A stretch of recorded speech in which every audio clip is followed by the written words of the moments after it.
ఋతువులో పుష్కర క్షేత్రంలో తద్దినం పెట్టడం చాలా మంచిదట. హేమంత ఋతువులో గయలో పిండ ప్రదానం చాలా మంచిదట. కానీ మనం 12 ఏళ్ళు అక్కడికి వెళ్ళి పెట్టగలమా? ఈ స్తోత్రం ఒకసారి పారాయణ చేస్తే తద్దినం సమయంలో 12 ఏళ్ళు హేమంత ఋతువులో, హేమంత ఋతువు అంటే తెలుసుగా మీకు, మార్గశిరం పుష్యమాసం, ఈ 2 మాసములు హేమంత ఋతువు. ఆ కాలంలో రాజస్థాన్లోని పుష్కర్లో కానీ లేదా బీహార్లో ఉన్నటువంటి గయలో కానీ శ్రాద్ధం విడిచిపెట్టకుండా పెడితే వచ్చే ఫలితం వస్తుందిట. శిశిర ఋతువున 24 సంవత్సరంబులు ఈ స్తోత్ర పారాయణ చేస్తే శిశిర ఋతువులో, శిశిర ఋతువు అంటే మాఘం ఫాల్గుణం, ఈ 2 మాసములలో కాశీ వంటి దివ్యక్షేత్రాల్లో యాత్ర చేస్తూ, క్షేత్రాలకు వెళ్ళినప్పుడు ఎప్పుడు వీలుంటే ఎప్పుడు పెట్టాలని చేస్తాం కదా, అక్కడ పిండ ప్రదానం చేయటం వల్ల ఏది 22 ఏళ్ళు వరుసగా శిశిర ఋతువులో కాశీ వంటి దివ్యక్షేత్రములలో పిండ ప్రదానం చేయడం వల్ల వచ్చే ఫలితం ఈ స్తోత్రాన్ని తద్దినం సమయంలో ఒక్కసారి చదివితే వస్తుందిట. ఎంత ఫలితం వస్తుందో ఆలోచించండి. వసంత గ్రీష్మంబుల 16 హాయనంబులను, వసంత ఋతువు అనగా చైత్ర వైశాఖ మాసములు, గ్రీష్మ ఋతువు జ్యేష్టం ఆషాఢం, ఈ వరసగా ఈ 4 నెలలు తీర్థయాత్రలు చెయ్యండి. చేసి సప్తమోక్షపురాల్లో పిండ ప్రదానం చెయ్యండి పితృదేవతలకి.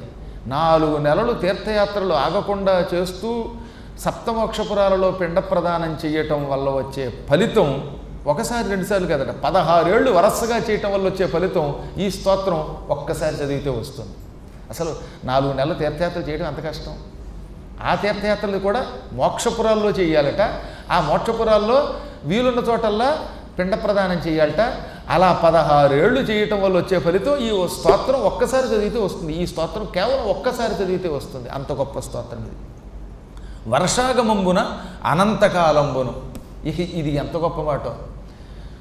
నీ యావజ్జీవితం వర్షాకాలం వచ్చినప్పుడల్లా, అంటే శ్రావణం భాద్రపద మాసాల్లో యాత్రలు చేసి పితృదేవతలకు ఆయా క్షేత్రాలలో పిండ ప్రదానం చేయటం వల్ల వచ్చే ఫలితం ఈ స్తోత్రం ఒక్కసారి చదివితే వస్తుంది. ఓ మనిషి 80 ఏళ్ళు బతికాడు, ఈ 80 ఏళ్ళు వర్షాకాలంలో తీర్థయాత్రలకు వెళ్ళగలడా? విడితే మాత్రం ఆ 2 నెలలు విడిచిపెట్టకుండా వెళ్ళిన క్షేత్రాల వల్ల పిండ ప్రదానం చేయగలడా? అలా యావజ్జీవితం వర్షాకాలంలో చెయ్యడం వల్ల, పిండ ప్రదానం చేయడం వల్ల వచ్చే ఫలితం ఈ స్తోత్రంబును ఒక్కమారు పఠిస్తే వస్తుందిట. అందుకే వర్షాగమంబున అనంతకాలం అన్నారు. అది ఎంత ఫలితం ఒక్కసారి ఆలోచించండి.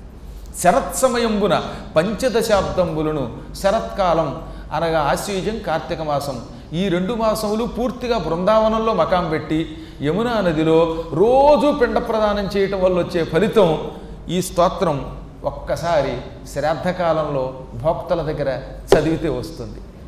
అటువంటి మహాఫలితాన్ని మేము ఇస్తున్నాం. నువ్వు ఈ స్తోత్రం విప్రులకి పంచిపెట్టు అన్నాడు. పైగా అందరికీ పాంప్లెట్ రూపంలో పంచిపెట్టు.